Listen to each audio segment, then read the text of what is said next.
María Jesús Alvarado nació en 1878 y creció en los años de depresión económica posteriores a la guerra con Chile. El matrimonio de sus padres fue arreglado, como se acostumbraba en la época.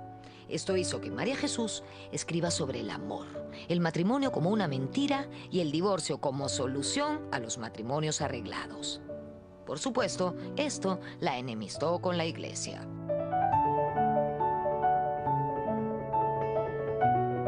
Básicamente una autodidacta, que lee mucho con su madre. Entonces su madre es un gran personaje educador en el sentido de Rousseau.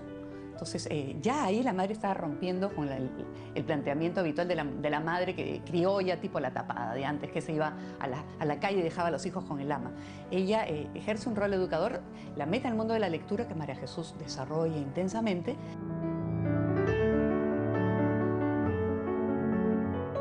María Jesús pudo leer en la biblioteca de su familia buena cantidad de revistas científicas y positivistas. El positivismo la hace convencer de que ella es la persona que puede ser la reformadora social de la mujer. Entonces, cuando ella llega a esa convicción, entra a una escuela fiscal y sale en 1910, más o menos, ya con esta misión. Entonces, empieza a escribir en El Comercio, en distintas prensas, y se mete de alumna libre a San Marcos. Paga un curso de pedagogía, 2 cursos en realidad, que dura un año, cuando ella da su famosa conferencia El Feminismo.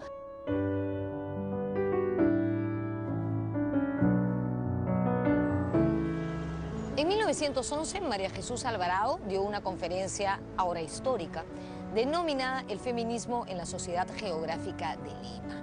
Esa presentación es un verdadero hito en la historia del feminismo en nuestro país.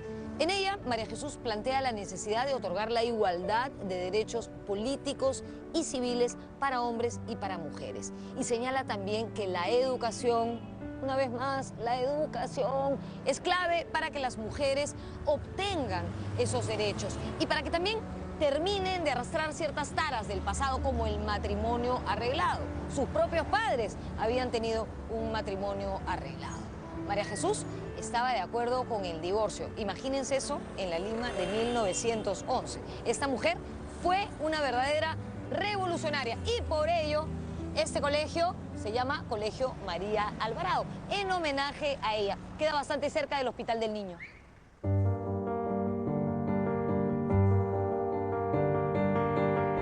Y habla del matrimonio por amor, como hacía también González Prada, que esto era altamente civilizador y generaba un hogar donde la pareja era democrática, por decir así. No había un sumiso y un dominador, sino que habían pares en educación, en moral, en economía y en intelecto, y también pedían derechos civiles. Entonces, eso era para ella la aspiración. Si no se lograba eso, mejor era divorciarse, porque lo otro era una prostitución. Y las mismas palabras usa González Prada, posiblemente leyeron ambos a Max Nordau.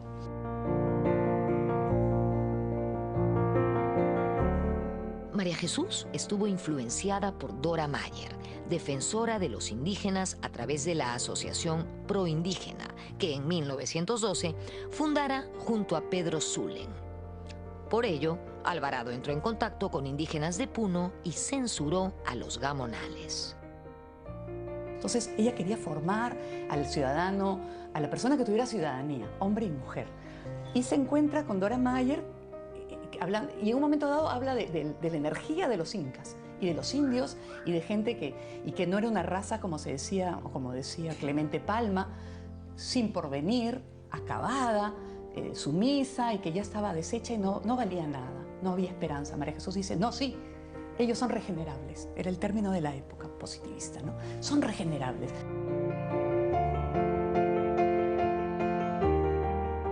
En 1914, María Jesús fundó Evolución Femenina, la primera organización feminista peruana.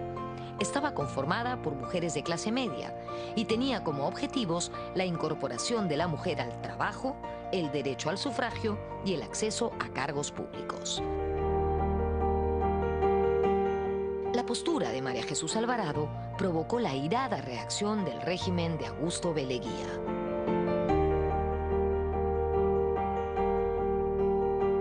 Leía Hungría pues tiene una fase muy represora y reprime estudiantes, reprime obreros.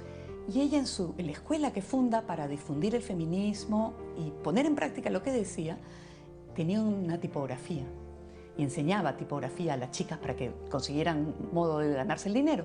Y ahí empieza a sacar las cosas de los estudiantes y de los obreros y de los campesinos, el humo de la Oroya, de la fundación de la Cerro de Pasco Mining Corporation. Entonces empieza a entrar a pisar callos.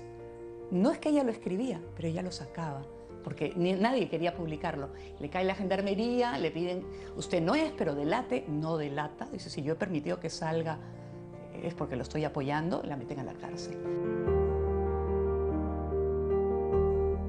Pasó 3 meses en la cárcel.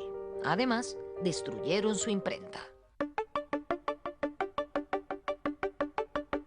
Entonces era la manera de acallar a la mujer que pensaba.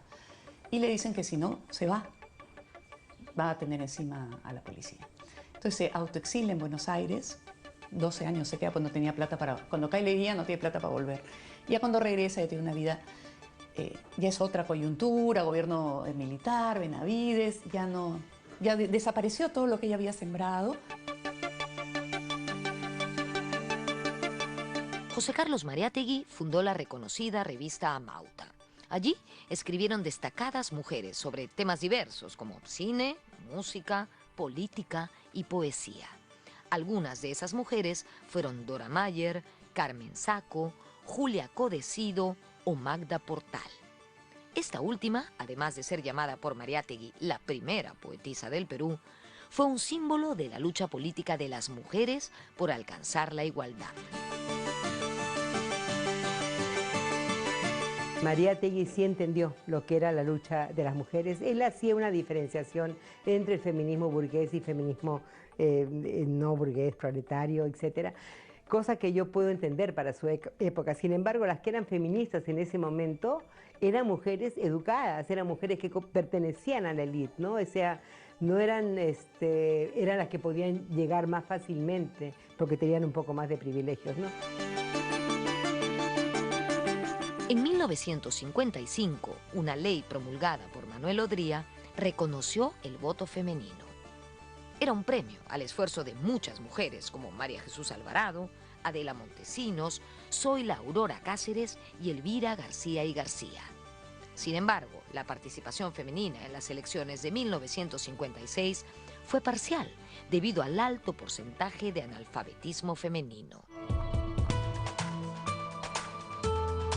En 1973, durante el gobierno de Juan Velasco Alvarado, un grupo de mujeres protestó frente al Hotel Sheraton de Lima contra los concursos de belleza. Al poco tiempo, se promulgó la ley que prohibía la realización de concursos de belleza en el país. Esta restricción duraría solo hasta 1975. Pocos años después, se realizó una marcha donde participaron integrantes de la asociación feminista Acción para la Liberación de la Mujer Peruana, ALIMUPER. Las manifestantes solicitaban la legalización del aborto. Cuando estábamos recién saliendo a las luchas, hicimos una gran movilización con alguna gente, o sea, con varias feministas, por los derechos del cuerpo de las mujeres y el derecho al aborto, ¿no? Al día siguiente, en el diario de Marca, que era el diario en ese momento de izquierda, salió una foto, un artículo de un poeta, Paco Bendezú, nunca me voy a olvidar, que se llamaba "Las feministas son flores sin regar", porque nos faltaba macho. Entonces, ese es el tipo de agresiones permanentes que hemos estado sintiendo. En los años 80, el Perú era un país mucho más urbano que rural. La desigualdad se acentuaba sobre todo en las mujeres de escasos recursos. Por esta idea de Simone de Beauvoir, Betty Friedan, de la mujer es el segundo sexo. A la mujer la construyen como alguien que se piensa menos. Y si te dicen que no vales, que solo eres pura irracionalidad y sentimiento, sirves para la casa, para tener hijos, ¿cómo les llama la atención que la mujer no dé más? Entonces, ese tipo de cosas es lo que da nacimiento al movimiento feminista en los años 80 en el Perú, la segunda ola, si se quiere.